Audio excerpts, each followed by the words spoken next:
If you would have asked me 5 years ago what the on-trend brewing thing would be in 2021, I never would have guessed that hard seltzer water would be so popular. Laugh all you want, but hard seltzer is a fantastic day drinker and likely isn't going anywhere in the near future. Imperial Yeast's new seasonal strain, W04 Paramount, can help brewers get the most out of their seltzer fermentations.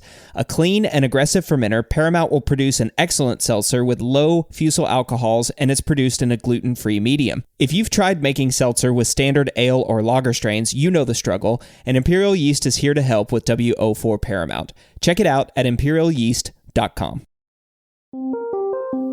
Welcome to the Brew Lab. I first started brewing back in 2012, well into the age of the internet, when there were many sources from which I could choose to learn more about brewing. I mostly started reading books and going to online forums. Then I joined a homebrew club and ultimately made the decision to go back to school full-time to pursue a brewing education. That's certainly not the only path. I'm your host, Cade Job, and today I'm back in the lab with my co-host, Jordan Fulks, as we apply the learnings from last week's episode, Getting a Brewing Education with Andrew Burns. I started brewing around the same time, and it definitely feels like we're in a bit of a renaissance in terms of home brewing education. We learned a lot last week about various pathways to professional education, but I thought it might be kind of interesting for us to kind of unpack some of the ways that we could enhance our home brewing knowledge with the resources that exist today. Yeah, I feel like so many of our listeners, and even really so many commercial brewers, right, started as home brewers, and they had to start somewhere. It's not like you just walked into a brewery one day and were like, I like beer, give me a job, right? Right? I mean, maybe that works for some people, but I think most people, at least most of the people that I've talked to, have had some sort of intro to, I'm going to go and try to learn this thing, or I'm going to do a certificate, or I've got this interesting degree, and then they get into the brewing industry. But for me, the first thing, picking up John Palmer's How to Brew was kind of this pivotal moment in my brewing history. And then, of course, joining a homebrew club was also kind of a pivotal moment. Up to that point, I was just a solo brewer. So suddenly having a community of people interested in the same hobby I was interested in was awesome. People to learn with, brew with, share our passion. And eventually that passion started to look like something I could do as a career. And then, of course, I had to make decisions about what do I need to do to get in the brewing industry, where I wanted to get an education. And of course, there are a ton of opportunities out there that I discussed with Andrew last week. And so on this episode, Jordan and I are going to talk about places where we got our brewing knowledge. But first, we'll look at some of our favorite sources, and then we'll talk about our homebrew club experiences and how that led us to the brewers that we are today. But first, if you're not already a patron of Brewlosophy, please consider becoming one. We really appreciate the support we get from our patrons, and of course, as a reward from your support, you get access to unpublished contributor recipes, discounts at YakimaValleyHops.com, and an invite to a monthly live Q&A session. Becoming a patron is easy, there's no obligation, you can cancel at any time, but if you're out there listening to this show, I really hope you'll check it out. This month's guest is Dana Garvis of Oregon Brew Lab, so if you have questions about how to get your beer analyzed or want to analyze the beer yourself and don't know how to do it, or just have questions about what's going on during fermentation, Dana's a great resource. So to make sure you can get access to attend this session, you have to become a patron by visiting patreon.com/Brewlosophy. And of course, another great way to support us is by using those links at brewlosophy.com/support. You've heard me talk about them many times on the episode. There's some really cool affiliates out there who give us a small kickback if you purchase from their site by using one of our links. It doesn't change any part of your shopping experience, but it does help us out. So head over to brewlosophy.com/support to check it out.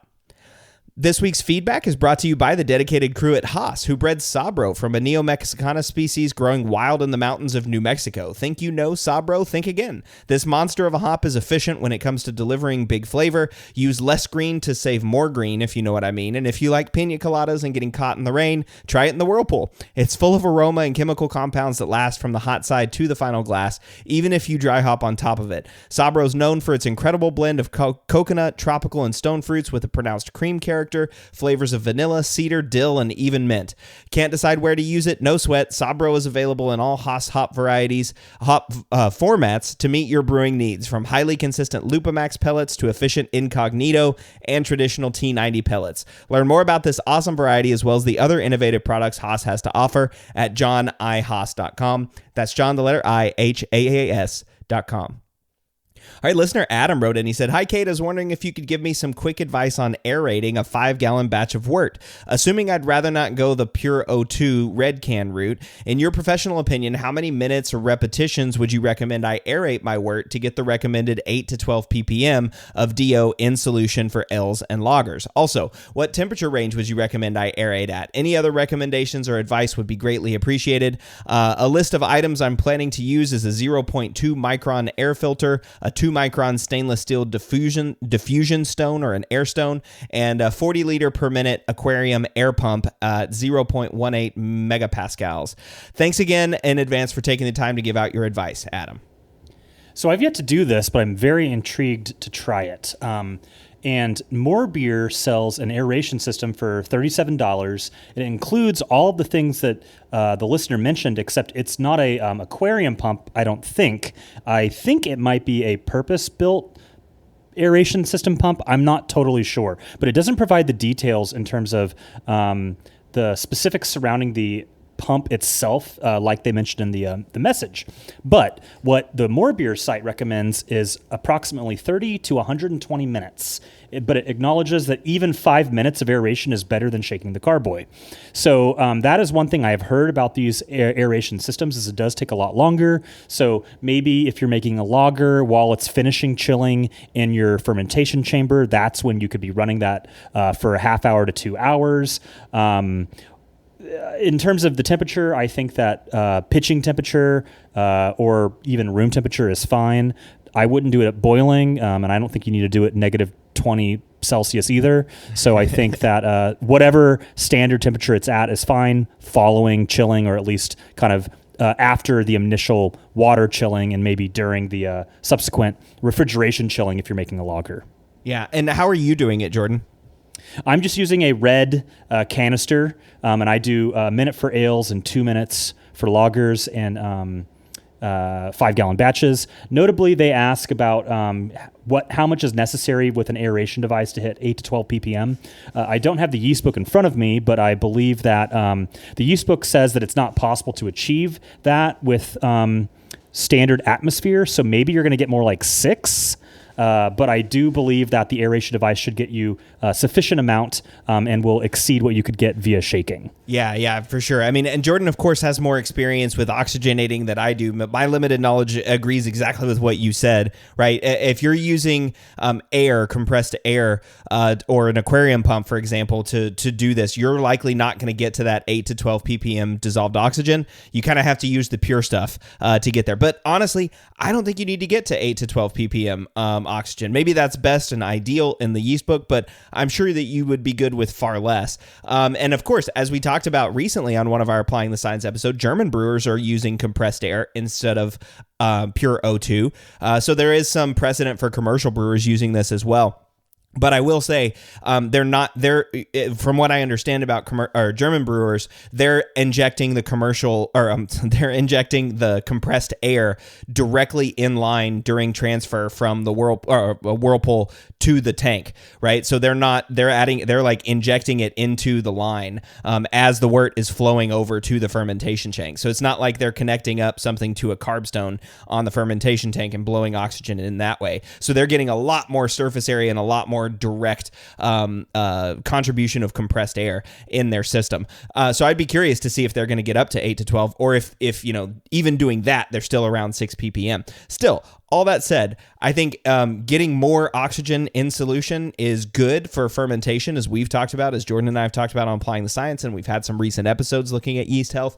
And last thing is the comment on temperature. Like Jordan said, I wouldn't do it at boiling and I wouldn't do it at freezing. And so, the fermentation temperatures like 45 to 65 Fahrenheit or 10 to 22 Celsius, I can't imagine there's going to be very much difference on how much oxygen makes it into solution.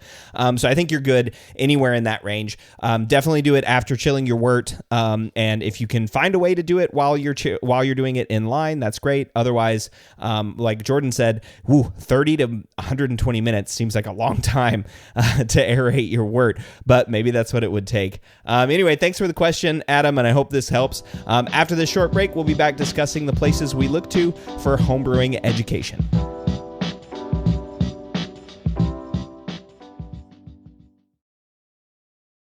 One of the biggest improvements to my brewing practices was the upgrade to stainless steel, and Delta Brewing Systems offers some of the lowest prices on high-quality stainless gear, like the Firm Tank, which holds 8 gallons or 30 liters of wort, comes with a domed lid to reduce the chances of a messy blow-off, and it can hold up to 4 psi of pressure. Delta Brewing Systems also has their own line of brew kettles, as well as one of the lowest-priced all-in-one electric brew systems out there, and their prices are remarkably affordable. If you're in the market for legit stainless gear that won't break the bank, you've got to check out deltabrewingsystems.com. We all know that designing recipes is really fun, and doing it well is so much easier with good software. We at Brewlosophy recently made the switch to Brewfather, and honestly, y'all, we could not be happier. Brewfather utilizes the latest technology to bring you the most robust cloud-based recipe design software that can be accessed anywhere, on your phone, tablet, desktop, and even offline. It also works seamlessly with numerous third-party devices to make it easier to monitor every step of your brew. I know change can be difficult, but trust me when I say you need to go to brewfather.app today to try it out for yourself. That's brewfather.app.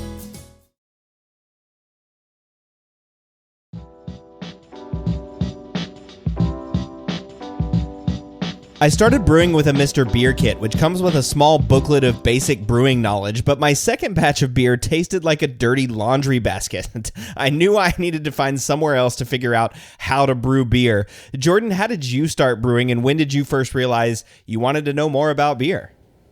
So my roommate in grad school received a homebrewing kit from his parents for like his birthday or something.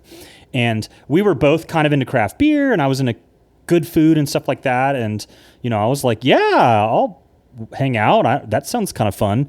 Quickly, his equipment became my equipment. And so the bug hit me pretty hard immediately. But we had a mutual friend that was in my grad program that had brewed beer a couple times or something like that. And so there was a few people in my grad program that had a little bit of experience. We all kind of got into it together. So a couple guys had a couple batches under their belt prior to moving to Portland for the grad program. And then a couple of us had no clue what we were doing. And they kind of shepherded us through the process. So I don't think I actually really read anything at first. They really just kind of like helped us and held our hand. And really quickly, I started picking up books and getting to the internet to learn more about this interesting hobby. Oh man, yeah, that was very different than my experience. I mean, I kind of got like, you know, I came to homebrewing from the same like perspective that you did, right? My buddy, my best friend, actually best man at my wedding. For Christmas one year, we had been talking a lot about craft beer and drinking at bars and stuff together, and he also knew that I really like to cook, so that's why he bought me that Mr. Beer kit. And of course, I loved it, right? I was like, oh, this is fantastic. And my first batch actually turned out pretty okay, right? Like it wasn't a dirty laundry basket. If it had been, I probably wouldn't be where I am today. But that second batch was like, ooh, okay, this is gross. And my buddy didn't brew. He bought it for me because he thought I would be interested in it, and he was right. But I didn't really have any friends that were brewing beer. And so I didn't really know anybody. I didn't have a community to look to. So my first place was to go to the internet and really to find a book, right? Go to the internet first and figure out which book I needed to buy and get. And luckily, that first book was How to Brew by John Palmer. I'm sure you read that book too. Yeah, I think the first book I think we got a book at the homebrew store that was like a book of recipes. And I don't think I've seen that book since then, really. And the recipe that we brewed was not good, so I don't think I'd recommend it if I could figure out what it was. But it was a different time and a different place, and palettes have changed and ingredients have changed. So there might have been another homebrew book that I don't remember that wasn't How to Brew that I flipped through, but I don't know if it's still like this. It probably still is, but How to Brew Volume 1 or whatever, the first version, was online for free. And so I read through the online version, and that was definitely one of the most foundational things that I ever read in homebrewing to really kick off a solid foundation of knowledge. Yeah, that was that was the same for me too. I actually think I bought Volume 2, which was out around that time. Whenever I was starting to brew beer, I think it was volume 2. I also have a copy of volume 4 now, because I just keep buying it every time John publishes a new volume. Not necessarily because I need the new information, but because I just want to continue supporting John, because he was kind of like really foundational for me. But it was definitely volume 1 was definitely free online. I don't know if it is to this day. I haven't checked recently. I don't think it is anymore available online, but if it is, it's awesome and you should check it out. But my favorite thing about that book was the first chapter is, okay, brewing beer is basically, in a nutshell, brewing beer is really complicated. And I know you want to brew beer right now, so let's brew a beer. And then while that beer is going, you can read the rest of the book, right? And I always appreciated that perspective, because I was like, that's totally me in a nutshell. Like, I'm like, yeah, I don't want to go read 200 pages. I want to brew a beer right now. And I loved that approach. So like basically the entire first chapter of that book is like, if you want to brew a beer, here are the steps that you can do it. It even comes with a recipe for a beer that tells you what ingredients to buy, what equipment you need, all that stuff. And I felt like that was just an awesome way to describe that. But then of course, the rest of the book is holy moly. I mean, it's got like talk about equipment and metallurgy and water and chemistry and hops and hop chemistry and all of this other stuff, malt. A discussion of the malting process, right? It's got all of these things and pieces of information that are really, really interesting and kind of help you develop a foundation. And of course, John is a fantastic writer and puts it together in a really great way. So that book really was the first time that I got exposed to like, oh, okay, this is what brewing can be. So this is kind of like cooking in a way too, right? Like, oh, there's all these cookbooks and, there's different ways to cook and different techniques and all this. And John kind of put that together for me in How to Brew. So not only did I enjoy craft brewing or craft beer, and then I got this Mr. Beer Kit, but I think I also lucked out by getting to that book with John too, because that was also like something that was really, really foundational for me. I don't know if you have that kind of a love of How to Brew, but it was definitely one of those books that was like, okay, I am now like diving into this brewing thing, and this, it was kind of the launch pad for me. Yeah, well, it really helps you understand kind of the discrete processes, at very least at a high level, right? So you have ingredient selection and recipe design, and then you have your heating of the strike water, your mashing, your boiling. A lot of this was helping you with extract brewing or partial mash brewing as well, right?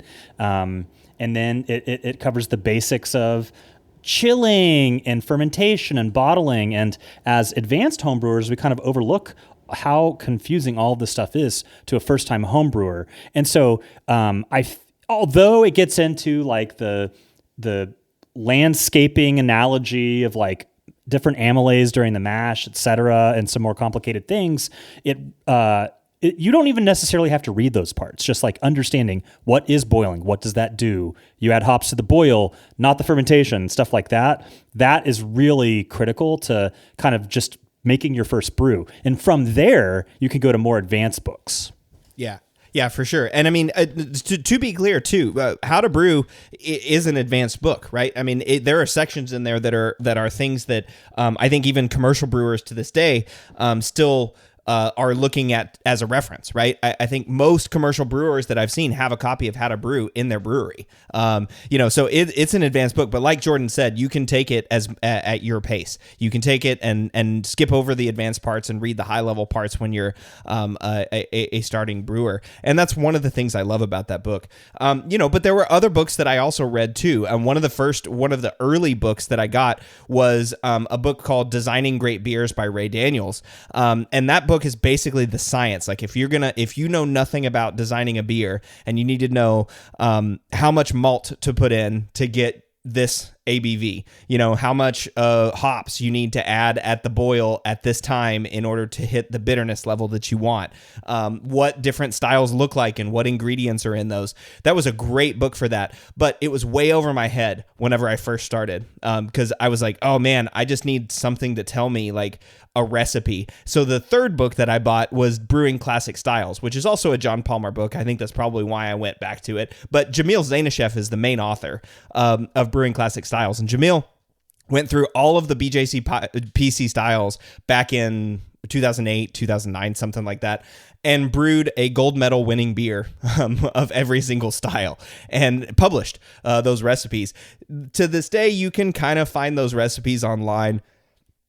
They're posted around in random places, and people have kind of taken that and posted it all over the internet, which I kind of have my own feelings about. But this was still a really a great book, and this is also a starting place that I still use to this day, especially if I'm brewing a style that I'm not really familiar with. I'll go to Jamil's book and say like, oh, okay, this has this kind of ingredients with it. This is how Jamil brewed it. Okay, so maybe I can start there and then go off on my own direction. But those were also like some of the foundational books that I started with. And then as I was growing as a brewer, I started expanding and getting more and more and more complicated. Like I started reading Tasting Beer by Randy Mosher, which is like a treatise on off flavors and how to taste beers and how beers taste, how hops taste and how malt tastes and how you need to analyze ingredients.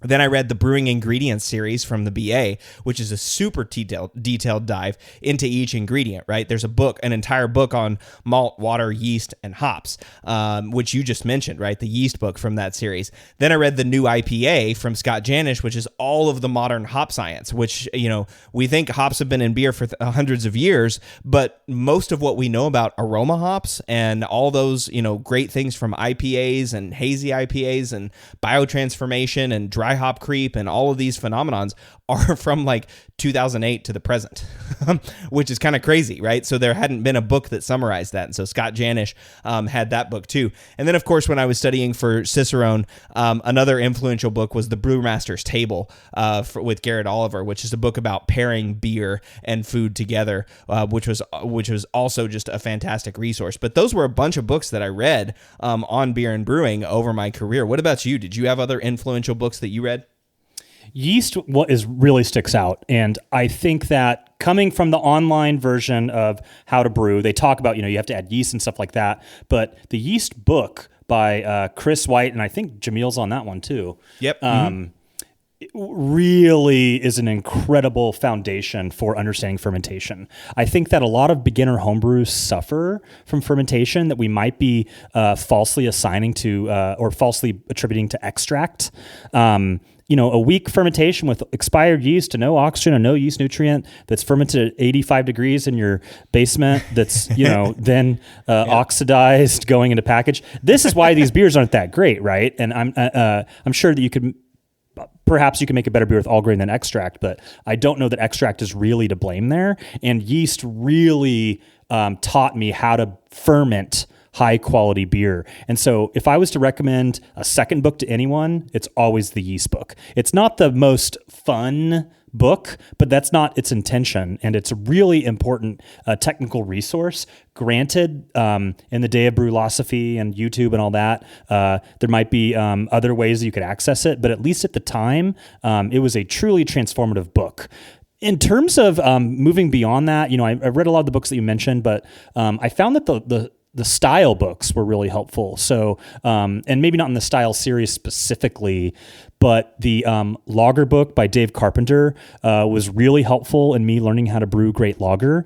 And there's some stuff in there that if you're a intermediate brewer, it might not be new to you, but it's a fantastic book if you want to really start tackling lagers. And then American Sour Beers by Mike Tonsmeyer.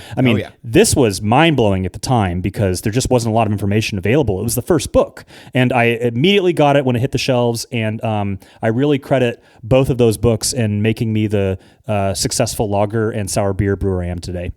Yeah. I mean, it really is amazing, too, that like how much we're still relying on books, right? I mean, we're talking about both of you and I started brewing in 2012, when there was information available on the internet, right? Like you can go to the internet and find things. And How to Brew arguably was posted on the internet, but it was still written as a book and then posted on the internet, right? But these books are foundational. It's interesting, though, to think about like, there were books, there were printed materials, but there was also a lot of resources that were available like online. So as we all know, Marshall started Brewlosophy in like 2013, right? So he started blogging and posting experiments almost a decade ago.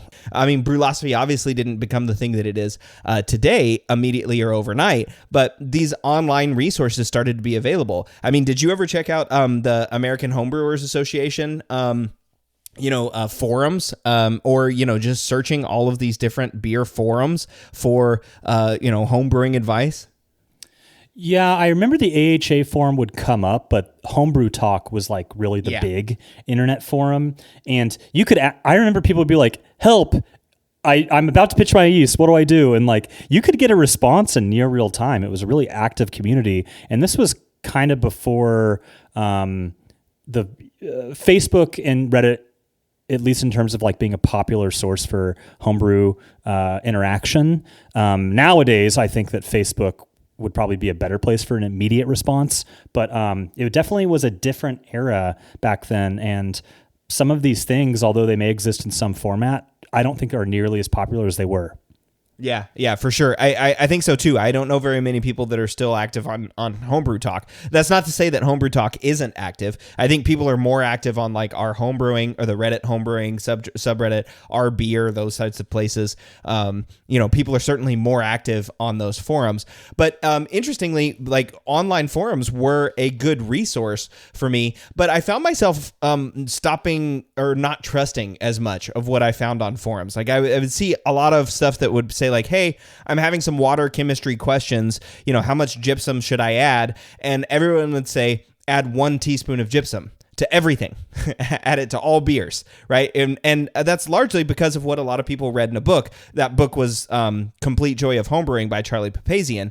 And in there, in his first chapter of the Complete Joy of Homebrewing, he writes about how you can pretty much add a teaspoon of gypsum to municipal water and that'll brew a good beer, right? And I think a lot of people took that as like, hey, yeah, you can brew this beer this way.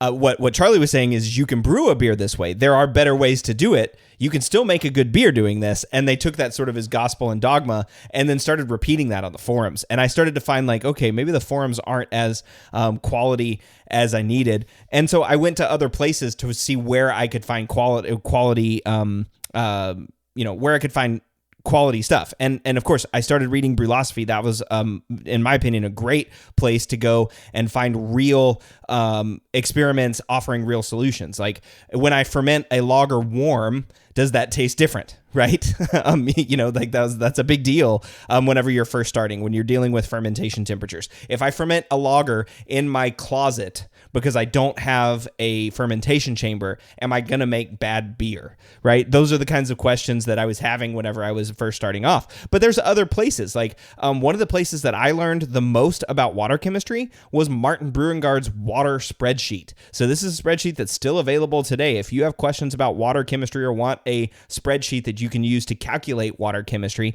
that spreadsheet does it for you. And it also has all of the commentary on how it does the calculations and where he came up with all this stuff and all the research that he did in the first tabs. I mean, it's almost a book of information on water in that spreadsheet, which I thought was really cool too. And then of course there's the BJCP style guides. And when I wanted to become a Cicerone, the Beer Scholar has a Cicerone education program.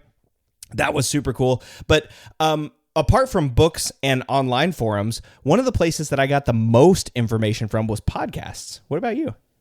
Yeah, I definitely listened to a lot of podcasts in my early brewing era. I mean, I was just rapidly consuming everything I could. I joined the AHA and was receiving Zymergy magazine. I was buying or checking out all the books and reading them.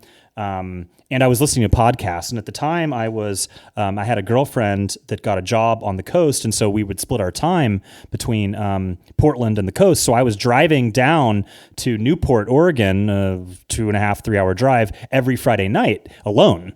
And so I listened to a lot of John and Jameel brew strong during that era. And so the Brewing Network, they still exist and they're still hanging on. But back in the day, it was really kind of the only game in town. And I think that a lot of them would be focused around styles or like a topic, right? So kind of like the current Brewlosophy type podcast where there'd be an episode on maybe like how to brew Bock beer or an episode on metallurgy and stuff. And it was really entertaining, probably a little crude for the current era. There was a lot of innuendo jokes and stuff like that I don't think really hold up well. A really informative source of information. And then they came out with the Sour Hour. And this kind of coincided with Mike Tonsmeyer's book coming out, and that was also really helpful to learn how to brew sour beer.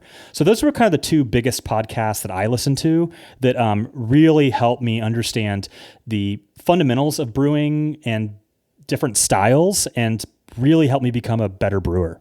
Yeah, absolutely. And that's it was kind of cool because that was when podcasts were first starting, right? Like you said, the Brewing Network was out there, and it was intended to be like, the brewing radio station, right? That you could listen to. I don't know that it was necessarily intended as a podcast series as much as it was intended to just like have a radio station for brewers where you could listen. But yeah, that was one of my big criticisms of the Brewing Network was the joke and innuendo. And that really just turned me off of listening to it. Despite the fact that there were some shows that I liked, like for example, Brew Strong and Dr. Homebrew. Brew Strong could be crude as well, so fair, explicit warning there. But they still had a lot of technical knowledge, and that was one of the things that I really appreciated. Like Jamil Zainasheff was at the time owner of Heretic Brewing Company, and John Palmer was a co-host, and of course Tasty McDole too, who's like a homebrew legend in terms of recipe and beer design. And so all three of those guys would talk, and they would just pick up a topic like, hey, let's talk about oxygenation and brewing, or hey, let's talk about this style and how we brew it and all that. And it was great. The other show that I listened to a lot was Dr. Homebrew. And JP did a great job there. He was the host of Dr. Homebrew, and it was basically like people would send in their beers, and then JP would taste it, and along with a co-host, and sort of describe what they were tasting, and then describe what issues might be with the beer, which was pretty cool. It's like, okay, here, I'm sending you in this American-style porter, and then he cracks open, and it's like, oh, well, it's got some earthy notes to it. That's not really traditional for an American-style porter. Oh, this got a really strong hop character, which is a little weird. And, to me, that was also a great way to develop my brewing vocabulary, which I thought was really cool. And of course, the other podcast I started listening to right before the Brewlosophy podcast was announced was the Beersmith podcast. I gained a lot of information from that. Brad has, of course, a lot of episodes, I think over 300 episodes at this point, of the Beersmith podcast, just interviewing a whole bunch of guests. And I appreciated at the time the Beersmith podcast, just sort of straightforward presentation of the topic, right? There wasn't a whole lot of like back and forth or discussion. It was mostly just let the guests talk and let them talk the whole time. I really appreciated that and appreciated Brad's style. You've listened to Beersmith too, right? Yeah, I check it out still to this day. And it's funny, as we talked about the books, it kind of feels like a trip down memory lane. You don't see a ton of new brewing books coming out, at least not like we saw 10, 12 years ago. But podcasts continue to be a really popular source of modern brewing information. And so we just talked about some of the older school ones, some of which still survive to this day. But in terms of modern ones that I find really helpful, I think that the Brewlosophy, we're pumping out some really great educational content. It's they're entertaining as well. I also really like the Craft Beer and Brewing podcast. Jamie does a really great job of interviewing these world-class brewers of the modern era, and the brewers that he's interviewing are just really giving you all their secrets, and a lot of the improvement of my brewing in the last few years has really come from that podcast specifically. Are there any other modern podcasts that you've heard that you've enjoyed? Well, I mean, this one's also an OG, right? But Basic Beer Brewing, right? I mean, Basic Beer Radio, what it was originally called. I mean, that was an amazing one too. That's been around for a long time. And what was the Milk the Funk one with the guy that Dan Pixley from Milk the Funk? He had a podcast as well. It wasn't Milk the Funk related, but it was. Well, there was Milk the Funk podcast, but they only did like 5 episodes of that or something. That didn't last that long.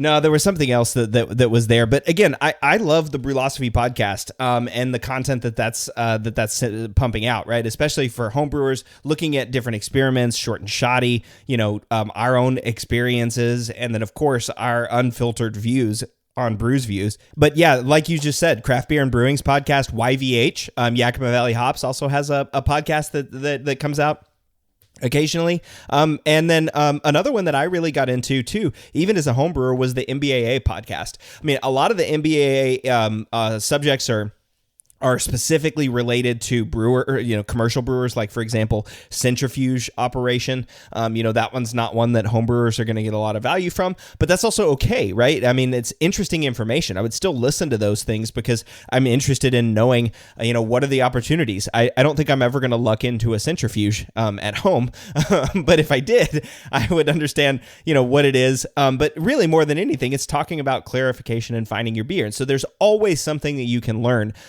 Even from these. And then, of course, that inspired this podcast, right? It's hard to believe that it's been almost 3 years that we've been doing this podcast now, over 140 episodes, but that inspired this podcast to talk about and dive deep into the science, right? So that people can really nerd out and get technical. And then, of course, your addition to this, Jordan, applying the science has been a fantastic addition, and like taking that technical knowledge and then applying it back down to a homebrew or commercial brewer level that anybody can understand. So I love the podcast and I love listening to those brewing podcasts.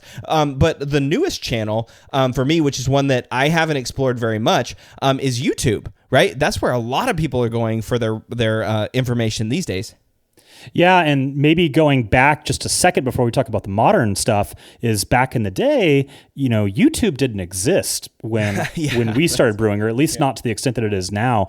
I remember when I was looking at YouTube in like 2005 or something like that, you couldn't even have videos that were longer than 10 minutes long or something like that. Yeah, I remember, yeah. And so brewing media would be self-published, like on the Northern Brewer website with Brewing TV.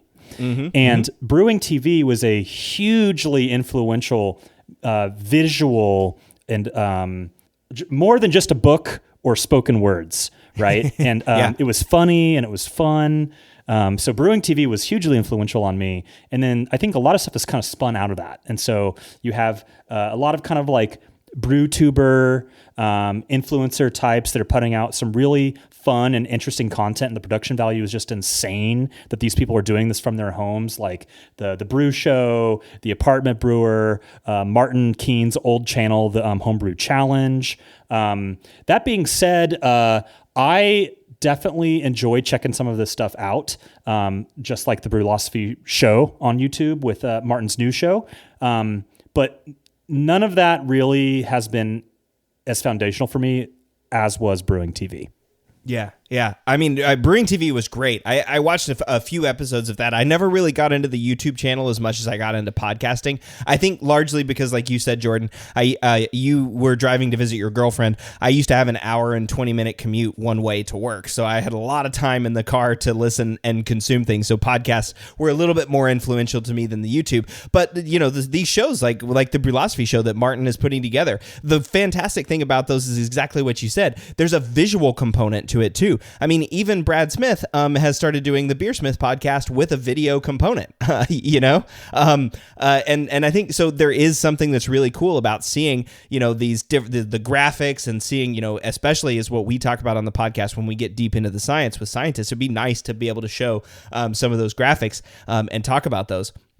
So I think this is a real opportunity for the future, is looking at these TV shows. And the other thing too is podcasts can be long, right? It's an hour or an hour and 15 minutes, but a YouTube video can be 10 or 5 minutes or 15 minutes, right? Or longer, right? They can be an hour or two if you want it to be, but it's kind of like nice. You can get into these like short chunks and they're easily consumable.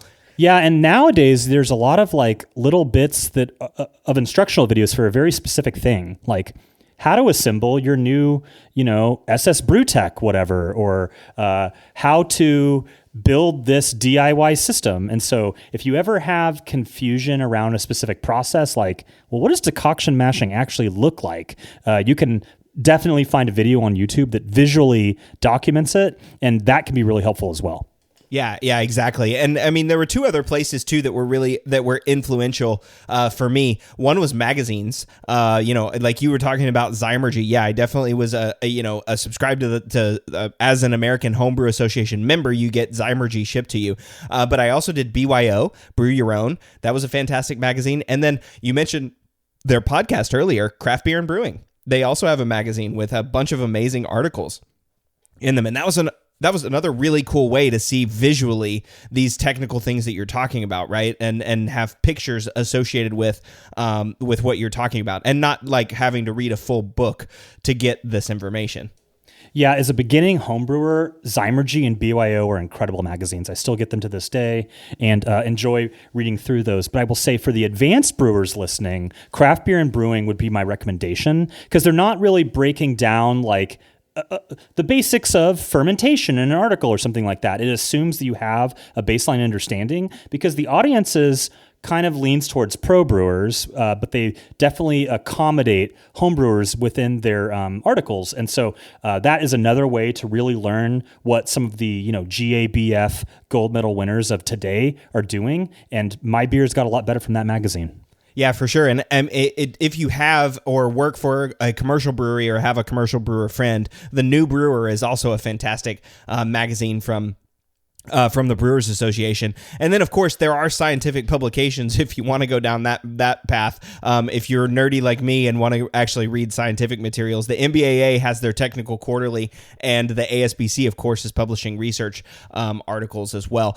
But the other kind of influential source for me was actually like what I talked about with Andrew, butt in seat classes. And it's actually like sitting down and someone teaching you something about beer. As homebrewers, there are a lot more opportunities now than there were back then to actually like go and take a class. Like I think about like classes at a community college. There weren't like DCTC, like Dakota County Technical College. There were no certificate programs in Austin or Dallas, or I'm pretty sure even in the entire state of Texas whenever I was first starting to learn how to brew, right? But now it seems like there's several out there, Eastfield College in Dallas has one, and these are just the ones in Texas. But, I'll use Dakota County Technical College as an example, because that's what we just talked about last week. There are now certificate programs where you can go and take online classes for a year, do an internship, and then you have a certificate, a beer and beer steward certificate that you can take to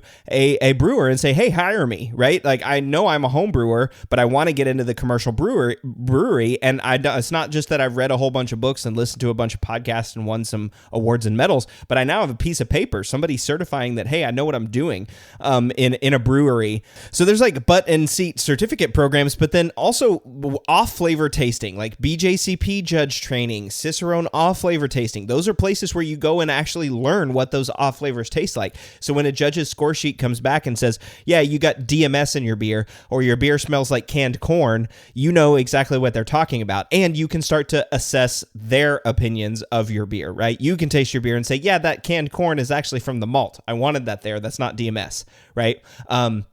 Because you know what DMS is. And to me, again, I know that DMS to me tastes like tomato paste, right? So it doesn't taste like canned corn. So if I smell something corny, that's not probably DMS if it's me smelling it, right? Maybe other people that are smelling that. But if somebody says, yeah, it smells like canned corn, then I'm going to say, okay, that's not DMS. Thank you for writing that on my score sheet, but I disagree. But anyway, but there are places like this, the BYO boot camps that were out before COVID. I don't know if they've picked those back up since COVID, but those were kind of like 2 or 3 day conferences where homebrewers especially could go and learn about anything they wanted to know for brewing. And you've even got 4-year degree programs like OSU has, Oregon State, and UC Davis. There are a whole bunch of opportunities to actually do some in-person learning. Have you ever taken any in-person learning classes, Jordan?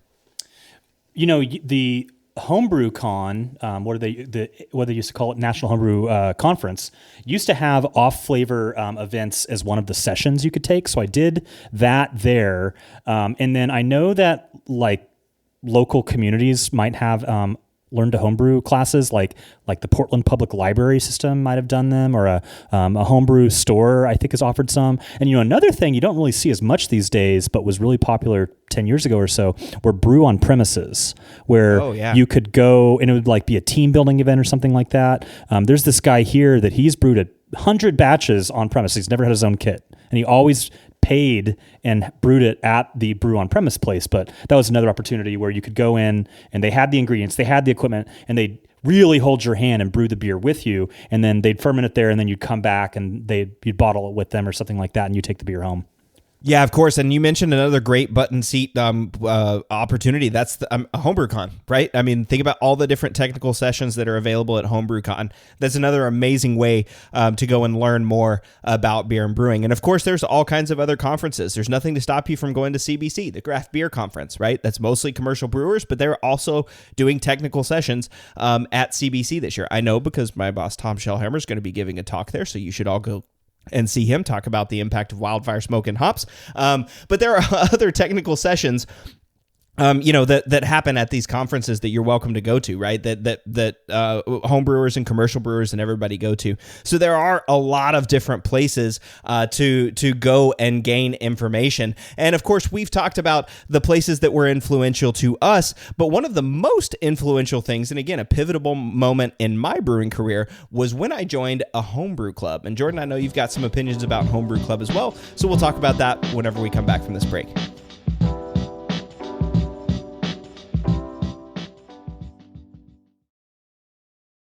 The new Brewbuilt X2 Unitank conical fermenter is here, and it's ready to take your brewing game to the next level. With the best interior finish, welded and polished ferrules, clear bottom chamber, pressurizable with body connect fittings, etc., Brewbuilt has managed to bring commercial level features into the homebrewing world at an unbeatable price. Now available with a professional grade glycol jacket, giving you a more sanitary environment and much greater cooling efficiency, say goodbye to clunky immersion coils with the game-changing jacketed X2.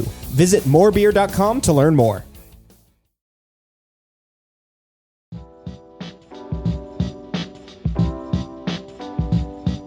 For the first several years of my brewing career, I was a solo brewer. Everything that I learned about brewing was from a book, podcast, or online forum. At some point, I grew confident enough that I wanted somebody else to try my beer, so I joined a homebrew club. Jordan, do you remember your first homebrew club meeting? Kinda. So the homebrew store that we were buying our ingredients from, and it wasn't even the closest one. It was just the one that we happened to go to. Because back in the day in Portland, there was like 6 in town. They had a little sheet, Thursday night, bring your homebrew or something like that. So we went, and little did we know, it was one of the first meetings. So I'm like kind of a founding member of that homebrew club, the Portland Brewers Collective, which I still attend to this day. And back like today, as it was back then, there is no do. It's just show up and let's talk about beer and let's share beer. And so I remember being kind of nervous. Like, it's kind of intimidating walking into a room of people that, one, you think are better than you, and two, like in terms of their skill and experience and expertise, but also like some of them knew each other. And I'm like, I don't know anyone. I'm just like kind of standing here alone. And so I definitely have learned from that experience to like be really welcoming when someone new comes, because it's kind of intimidating walking in. Totally. I had the same experience. I actually invited a friend with me who knew nothing about beer, just so that I had like somebody else to stand next to me as I walked into the homebrew club for the first time. But as I found, and as I'm sure you found, they were welcoming, right? You're still at the Portland Brewers Collective, which I've attended several meetings here in Oregon. And I found my home in Austin before moving here to Oregon with the Austin Zealots, the homebrew club, one of the homebrew clubs there in Austin. And so, yeah, homebrew clubs are super welcoming. And it's a group of people who are doing the same thing that you're doing, right? They're brewing beer. They're passionate about it. They want to share their beer. They want to get feedback, and they just want to know other people who brew beer. So that was a huge moment for me. Was like, okay, I'm going to do this. I'm just going to go and see if these people actually like me. I hope they like me. And it turns out that they did. But homebrewers really do help you grow as brewers. Homebrew clubs help you grow as a brewer in a bunch of different ways. Like you just mentioned, Jordan, one of the ways that was important to you is like sharing your beer and going in and talking to these people.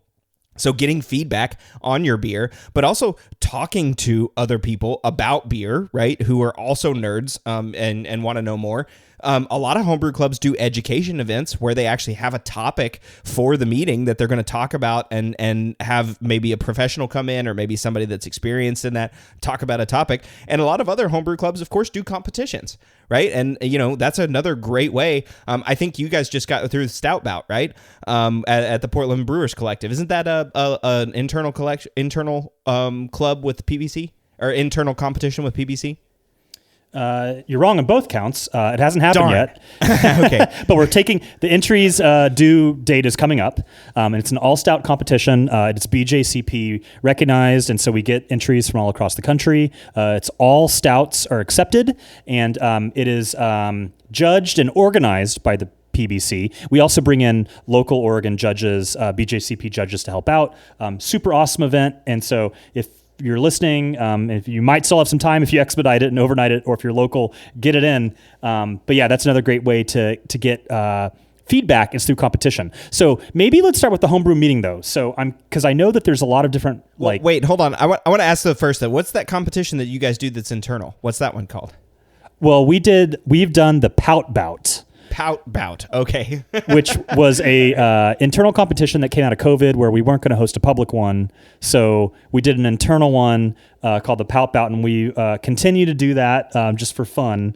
But there's, we get a couple cheap medals put together or something, but it's really just fun. It's not nearly the pomp and circumstance of 100-ish entry competition. Sure. That's kind of what I was talking about, right? Like there's this internal competition that you guys do just between yourselves, just to, like you said, you call it the Pout Bout, which is another cool way to do it. But I agree. We need to talk about the homebrew meeting. So let's start there. So yeah, there's a lot of different ways in which homebrew clubs may gather and meet and run their meetings. And so I think that it might be good to kind of talk about our collective experiences in various homebrew clubs and what they offer, and kind of the different flavors that exist and what you could gain from the different styles. So the Portland Brewers Collective, historically, we always had a professional brewer come and do a presentation, and they would talk about their brewery, and maybe it'd be a lager brewer, and they'd talk about brewing lager, or an IPA brewer, talk about brewing IPA, et cetera. We did that for years, but then coming out of COVID, it kind of fell out of favor, and we no longer do that anymore. And so kind of miss it, but it leaves more time for sharing beer, which is the second half of our meeting, which is we share beers, and everyone's in a circle, and there's only about 10 to 20 people at a meeting, and we try to go in order of lightest on the palate to heaviest on the palate, and you stand up, and at this point we kind of all know each other, so if you're new you might introduce yourself, but and you're like, hey everybody, I've got, I think the lightest beer, I have a cream ale. It was this OG, it was using this new ingredient. You kind of talk about your process as the beer is passed around, and everyone pours a small sample, and everyone tastes it, and then they talk about what they think. We try to keep it positive, but at the same time we're candid, and routinely, you might have someone that's like, okay everybody, this is not my best work, I want to see what you think went wrong. Or on the flip side, oh my gosh, I think this is the best cream ale I ever made. I can't wait for you to taste it, and then let's talk about what I did, so maybe we can kind of decipher what it was that made it so great. So this club is really focused on feedback and sharing beers with people that know how to brew beer and that know what beer is supposed to taste like, what it's not supposed to taste like. They understand styles. A member in my club goes to a meeting that's a different format in a different town adjacent to us, where it's kind of just people milling around drinking beer at a brewery, and they call it a homebrew club meeting. And he described PBC as the Mensa of homebrew clubs compared to this other one that he's going to. And so you also, the big homebrew club in Oregon, the Oregon Brew Crew, has hundreds of members, and 100 people show up to every meeting. So they can't have every single person bring 3 beers to share and talk through with every person there. Yeah. So instead, they have an educational event. There's a potluck, and they have like a couple kegs on draft. And so, there's an educational component, there's a community component, but it's just not logistically feasible to get that kind of feedback. I think that I don't attend that one. I'm not a member. They take dues. I think that you can bring homebrew, and you might pop a bottle and share it to the 2 people that are next to you or something like that.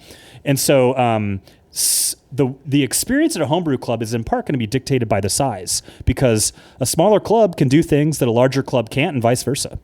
Yeah, for sure. I think of my experience at the Austin Zealots. The Zealots was, I would call, mostly about community. Because they didn't do like a formal education component. They did host a competition. We didn't have like a formal feedback session like you have at the Portland Brewers Collective. But it was mostly, hey, arrive and share your homebrew. So there was usually like a set of tables that was set up, and people would just arrive and put their beers on the table. You could put your name on it, or you could put what style it was or whatever. And then there was like a separate table for like, here's beers that people want feedback on, and you'd kind of like stand over there by the table if you brought a beer to put on the feedback table. And that was basically just, yeah, here's this beer and I want to know, what do you think? Is it a really good Pilsner or does it suck? So that was kind of cool, right? It took some of the pressure off. You're not expecting to get feedback at every session. You can just come and share beer and hang out and build a community. And that was a really big deal for me, especially because it helped me get my first job in the brewing industry. So as part of being part of the Zealots, I became friends with one of the organizers of the club, was Dan Dewberry. And Dan happened to know Jeff Young, who was the owner of Blue Owl. So when I applied at Blue Owl for the cellar position, it said on my resume, hey, member of Austin Zealots. And what does Jeff do? Immediately emails over to Dan Dewberry and says, hey, what do you know about this guy Cade? Like, he's applying for this position at the brewery. Like, who is he? Like, would he be a good employee or whatever? And Dan said, yeah, Cade's awesome. Hire him. And the rest is history. At least I think that's what Dan said. Jeff hired me, so I assume he didn't say Cade's a terrible brewer, stay away from him. But that sort of community actually ended up getting me my first brewing job in the brewing industry. And that had very little to do with feedback or education. So there's all these different ways. But then I think of like the SoCal homebrewers, and my understanding is they're very education focused. So they generally always have some sort of speaker or technical presentation that they do.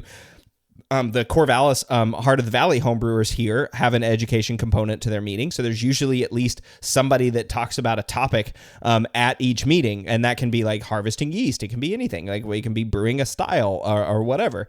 So there are all of these different aspects of homebrew clubs that are super beneficial to brewers. And, again, sharing your beer is intimidating. Getting feedback on your beer is intimidating. So there is a little bit of like safe space, right? That you need at a homebrew club to be able to do that. But if you want to open a commercial brewery, unbiased feedback is crucial. I would say, as Andrew said on the podcast, there are mission critical processes. Well, this is a mission critical step in becoming a commercial brewer. If you are a home brewer, if you don't get unbiased feedback, I mean, your friends and family are going to tell you that your beer tastes great. And your beer may taste great, but your beer also may not taste great, and they just don't want to hurt your feelings. Getting that unbiased feedback is really, really important if you want to go down that commercial brewery route, which it sounds like that's a big part of what you guys do at PBC. Well, actually, I don't think any of the current PBC members have any interest in becoming professional brewers. I'm not suggesting that they want to be commercial brewers. It's just that you guys are giving unbiased feedback. Exactly. That's a core component. It really is. And part of it is like, a rule is just like, be nice. We're not trying to be jerks to each other, but having candid feedback is really helpful. And I think that's a really important point, is to have educated, advanced brewer palates to really dissect your beer. Your friends and family, unless you happen to be born into a family of brewers, they don't even know what styles are, let alone if this right. IPA is too bitter or the stout is too astringent. They're just like, you made this? Whoa. And so It's really challenging to get good feedback from, quote, lay people, not to mention they don't want to hurt your feelings if they didn't like it either. And so brewers are the best source of information on how to brew better beer. And so if you want to learn to brew better beer, creating a community or finding a community is going to go really far in pushing you down that path. And really sitting down and sharing and dissecting beers is not only fun, but one of the best ways you could become a better brewer. Totally. I mean, there's no better way, in my opinion, to expand your beer knowledge and vocabulary than to sit around with a group of beer nerds and talk about the beer that you're drinking, right? I mean, that's always been one of my best experiences where I felt like I've learned the most is like, oh, this is what DMS tastes like. Okay, I read canned corn in a book. I saw, these other descriptors on a Facebook post or on a forum. But until you sit down and you taste it and other brewers around you say, yeah, this is the flavor, this is what DMS is, it's kind of like a light bulb comes on at that point for me. Sitting down and sharing your beer and talking about it with other people is the best way to grow your beer. But also, as you're sitting down, especially if you want to become a commercial brewer or, you have aspirations to open your own brewery, there's odds are, there's a commercial brewer, or at least somebody that knows a commercial brewer, sitting at the table with you at a homebrew club, right? So if you're talking about like building a community, building a network, building and increasing your knowledge, that's a person that you would want to talk to if you're interested in becoming a brewer or want to open your own brewery. Talk to somebody that's in the industry. And I guarantee you, somebody at your homebrew club knows someone that's willing to come to you and talk to you and share their time and talk about their experiences. So that also is huge. So feedback, community, competitions, educations, all incredible places that homebrew clubs expand our knowledge and as brewers. There are a couple places though where homebrew clubs fall short in terms of getting a brewing education. So again, if you want to open your own brewery, commercial brewing is different from home brewing. You can be successful at both, and I understand the basic processes are the same, right? The science is very similar, but brewing at a large scale, being responsible for profit and loss and ingredient sourcing and consistency and brewing batch to batch, those things are different and can be different. Also, the amount of cleaning that you do as a commercial brewer, you do a lot of cleaning as a home brewer. But in addition to cleaning your fermentation tanks and cleaning your brewing equipment, you're also cleaning the floor, and you're cleaning the closet, and you're cleaning the bathroom, and you're cleaning the bar stools and the tabletops and the taps and all of this stuff.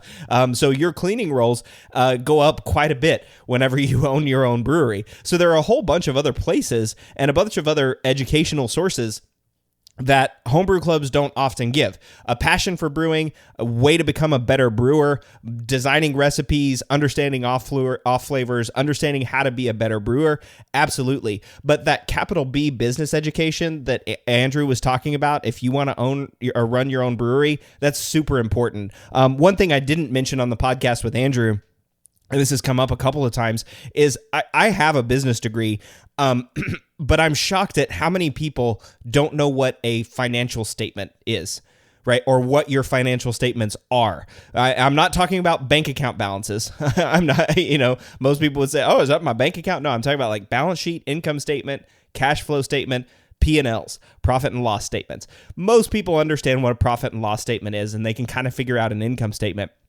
But your balance sheet and cash flow statement are two of the most important things you think about as owning a brewery. Your balance statement sheet is your assets and your liabilities. And if you're opening a brewery, unless you, again, were born into a beer family with a pre-existing equipment, or you just happen to have a crap load of money, you're probably not coming to the table with your own money opening your business. You probably have, like Andrew said, a small group of backers and debt obligation, and that goes on your balance sheet. And if you have too much debt and not enough assets, you're not going to do well as a brewer. These are kind of decisions that you have to have to open and run your own brewery. And so that's just like a couple of ways that homebrew clubs kind of feel short. I mean, what do you think, Jordan? Are those, again, if you don't have aspirations to be a commercial brewer and you just want to go and generate a community, I think homebrew clubs are fantastic. And also, they're going to make you a better brewer. You're going to become a better brewer by joining homebrew clubs.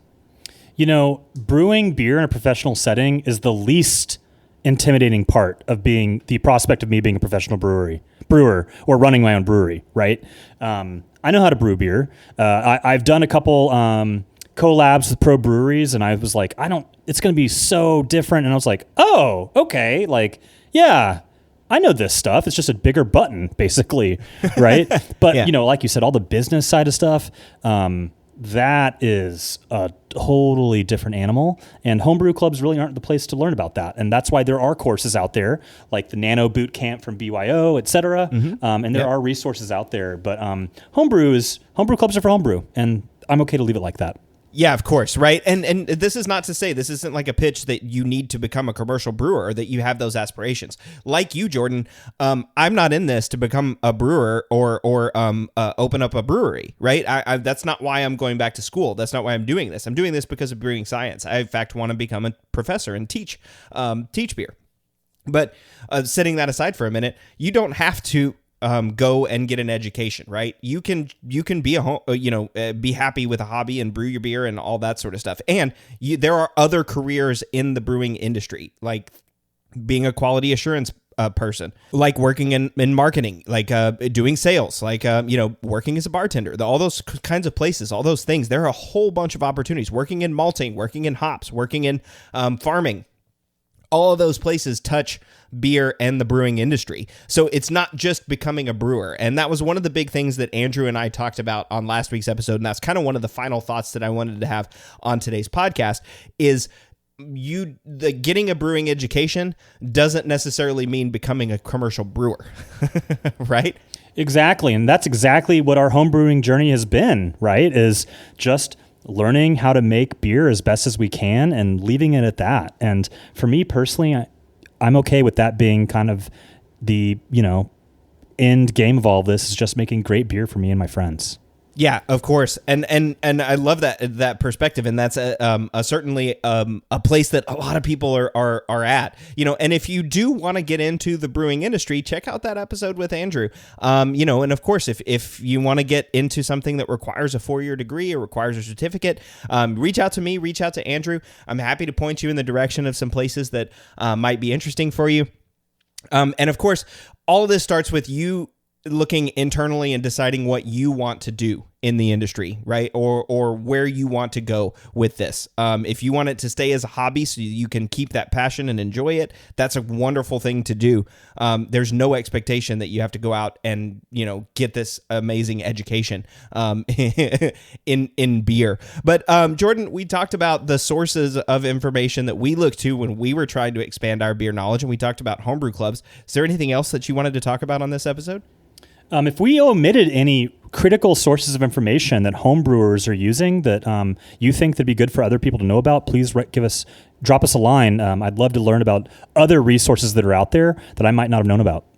Oh man, there's no way that we covered all of them that were fundamental to us. But in 25, 30 minutes of talking about it, trying to hit the highlights of the ones that were super impactful for us, I think we did a good job. But yeah, exactly like Jordan said, if you know of other resources, I'll be happy to read it as feedback.